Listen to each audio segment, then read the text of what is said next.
YouTube! Welcome back, Haunt fam. Today, I have a Fright Props candy apple. I bought this thing last year and I've been kind of looking at it on my shelf for a while and I thought, you know, it's pretty cool. I love Fright Props. I'm not knocking Fright Props, but I think we can make this better. So, challenge accepted. We're going to make our own poison candy apple.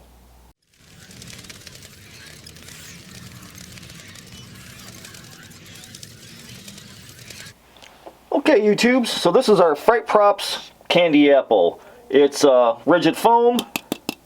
It looks like it's been spray painted and then dipped in some kind of stain. It looks like it's been molded with like broken hot glue strips and stuff kind of cracking off. So, I don't know, I mean, it's an okay prop, but I thought, man, could I do something better? Could I make this cool and make an equally cool prop just like Fright Props? So, challenge accepted. I went ahead and I sculpted this guy. This is just super sculpty. I went ahead and kept with the skull theme. I thought it was cool. I indented the top like an apple would be, and I made mine smaller like a smaller apple. And then once I got this far, I decided, okay, I'm happy with my sculpt. I'm kind of digging the whole little skull thing. We'll keep it the whole skull theme. I went ahead and I made a mold. So this guy fits in here. I put this in a piece of PVC pipe, and I used Smooth On 20T, and I made us a mold of this guy. So this is our version of the candy apple. This is going to be our mold we're going to use, and we're going to start with this. Okay, YouTube, so once I had the mold, that's what I started with. I figured, hey, I can do just like them. Let's put rigid foam in here, which I did, and then I painted it. I wasn't happy with it, and then I took resin and I poured it over the top, and this is my blobby mess that I got. Totally not happy. We lost detail on the face and the front. Really not happy, but it was kind of close to the candy coating I want, since this guy really isn't candy at all. He's just paint. I wanted a true candy coating. So we're going to use resin. We're going to start with resin in the mold, and then we'll backfill it with foam to make our own candy apple that's hopefully a successful version of this. Okay, YouTubes, so we're going to go back to our resins. We're going to use a transparent resin since we're trying to get a candy coating. We're going to use our 325, which dries clear. I've got equal parts A and B mixed in a couple of more cups. We're going to start out the first layer with the true candy transparent layer. So I've got this pink ink from Wushan or some kind of place I got off Amazon. I'll try and find it. Put a little squirt in there. Ooh, look at that. Okay, so that's pretty cool. Alright, I think that's probably more than enough. We're going to mix this in real good. Cap up this ink. You don't want to leave inks open for too long because they will dry out pretty fast. So, we're going to go with our first candy coat.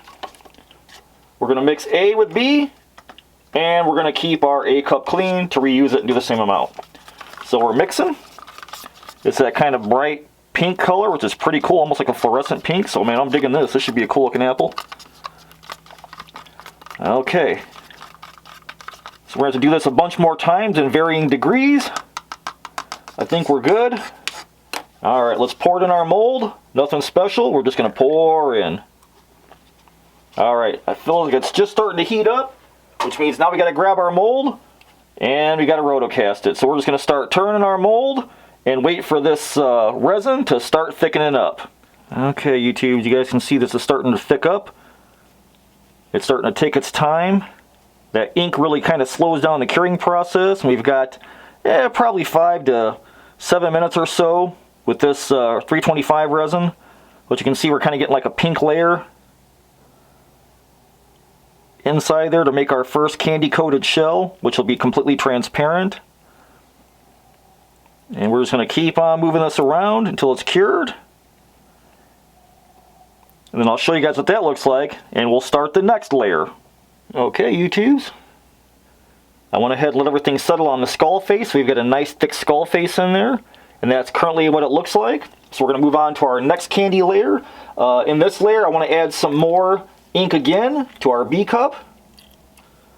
And I want to add some Art Glow, kind of pinkish red glow-in-the-dark powder. Maybe we can make this thing light up. I don't know. Maybe it'll be a complete disaster.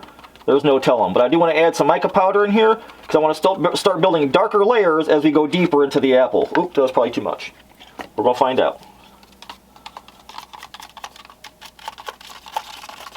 Okay, so that's definitely a darker pink, which is cool.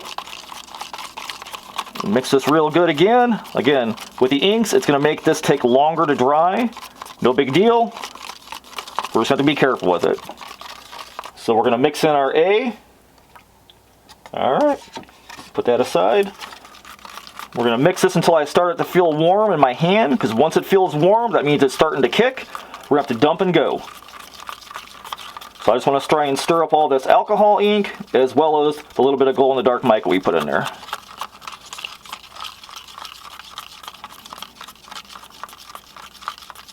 Alright, when it feels warm, we're going to dump and go. And it's starting to warm up. Okay, here we go. Right back in. We dump. And we start turning again. Alright, so I'm going to let this thing turn. I'm going to rotocast this whole thing just by hand and let it start to cure, and I'll come back and we'll move on to the next layer of this candy apple. Okay, YouTubes, there's our second layer of candy in there, so we're completely transparent up till now. Pretty cool looking. I went ahead and I mixed up our third layer, which just is a little bit of this bright pink mica powder and a little squirt of the pink alcohol ink. And this is what our color comes out to be, sort of a gumball-y purplish pink, which is really cool. So, we're going to go back in, mix equal parts A to B, and we're going to dump this in. So we can start seeing some of that glittery kind of mica effect floating around in that apple. So once this gets warm in my hand, we're going to dump in. I'm going to rotocast the same thing, and I might do one last layer. We'll see. I'll probably go one last layer. Okay, YouTubes, we got this third layer dry.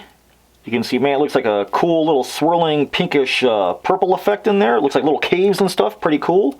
So for our last layer, I went ahead and mixed up some just straight mica. No inks this time, with this reddish pink color. It's more of a, it says red, but it usually comes out pink when you put it in resin.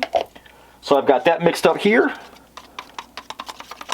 Kind of a darker red, so if you look through all the candy colors, you'll see the dark red of the apple in the center of it, I hope. So we're going to dump A into B. We're going to save our A cup again. And this should be our last internal layer, which is just straight red mica powder. And once again that heats up, I'm going to dump in. I'm going to rotocast it. When it starts to thicken up, I'm going to slap it upside down on the counter. Okay, YouTubes, so it's been about 10 minutes since I slapped this thing upside down once we poured our last layer in it. Alright, that's what we got. Look at all those swirls in there.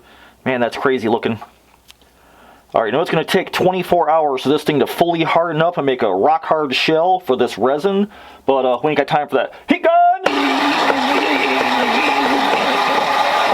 Okay, YouTube, let's finish off the underside of this thing. I'm going to take a little bit of that darker red powder. I'm going to dump it in here. I'm going to powder this mold.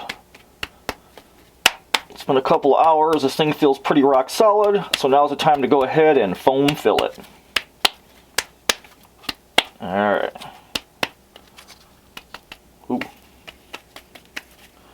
Alright. I'm going to use good old Loctite.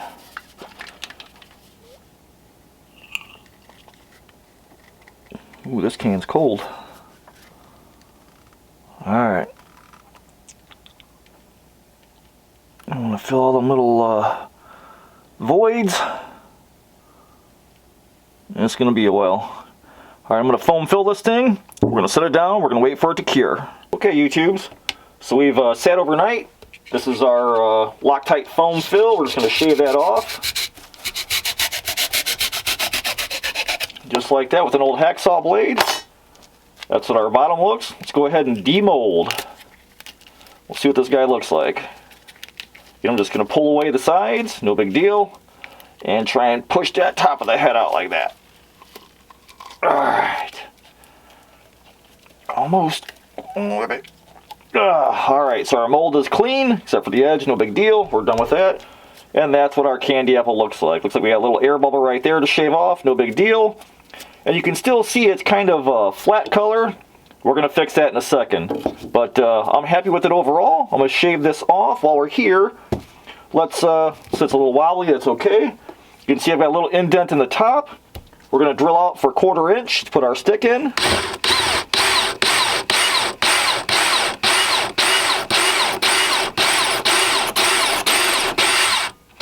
That's plenty. Okay, so I went over to Dollar Dave, Dollar Store, Dollarama, Dollar Tree, Dollar General, and in the plastic plant section, they've got 1/4 inch dowels. This guy's pretty thin and wimpy. we're going to use a nice fat dowel on this one because I think that was kind of cheap. Alright, wedges in there pretty good. Hell, I don't think we're even going to have to glue it. We're going to resin over the top of this. So, also want to show you guys, what I didn't tell you was, I've got a second little skull that I molded up when I was doing some of the layers. And this will be our little stem topper. So this is going to be a whole lot cooler than just a small little rinky-dinky anemic stem. We're going to put a little skull on top of ours. So I'm going to go ahead and demold that guy. I'm going to mix up our resin. I'm going to trim this guy off. When I come back, we're going to brush this on and get our final candy coats that were truly nice and clear and have a true candy finish like I want to have. Okay, YouTube, I took some 80 grit and I sanded the bottom of our candy apple flat. I got a little silicone block here to keep it up off the plastic, so we're going to final coat this thing. I've got our little skull that I pull out of the mold. I cut the stick down. When this thing's in there, it should be just under 11 inches. That way, if somebody wants to put it on a shelf, most shelves are about 12 inches tall. So I got this guy stuck on there, no glue. I think the resin will hold it. We're going to put our stick in, face our skull towards the front. And I've got our last little bit of resin again mixed up. I put a little squirt of pink ink in there. So we're good to go. We're going to go ahead and mix. And then we're going to brush this thing on, and it'll give us that true kind of candy coat to look like this, where this one should look like. So A and the B, here we go. Alright, we're going to mix again real good. Like again, just a little pink candy coating, and you can see how it looks kind of dull and a little bit flattish. Not a problem. We're going to go ahead and take just a little chip brush. Again, this will be junk afterwards. We're going to brush the skull on top. Just like a creepy carnie, let it drip down the stem. And then we can actually use the stem to hold it to brush the bottom. And the resin should hold the stem in place, like a glue. So we don't have to worry about even gluing it. I'm just putting it on nice and sloppy. Alright. Get it in that face. Put some up on the stem. Let it run down. Okay, YouTubes, we're done, man. Here's my candy apple. There's what I come up with. You see it's got a true kind of candy finish with all those inks and a little bit of mica powder and stuff. I'm really happy with the way it come out. I can't wait to try some more colors. Maybe do a blue one, like a blue raspberry. So I'm real thrilled with it. And besides, mine lights up in the dark. Okay, YouTubes. It's all lit up. I got the black light on. Check that out, man. That little bit of mica powder really kind of turn the heat up on this thing, man. That's freaking awesome. I'm really digging that. So I can't wait to do like a whole bunch of them in different multi-glow colors. That'd be awesome. Okay, YouTubes. Thanks for sticking around. I hope you guys enjoyed my poison candied apple. It was a blast to build. I can't wait to do some more of these in different colors and more black light and glowing mica powders and stuff. This is my kind of lackluster inspiration build from Fright Props and OK Prop, but man, they could have did it 10 times better, I think. So if you guys get a chance, go check out my brothers in a Trio of Terror, Dave at the Weird Kid Show channel, and Vic over at Monster Misfits.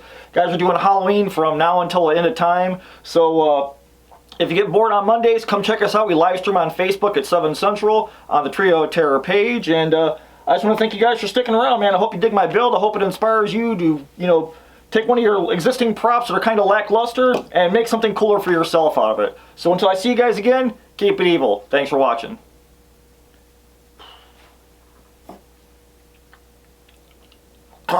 Tastes like ass.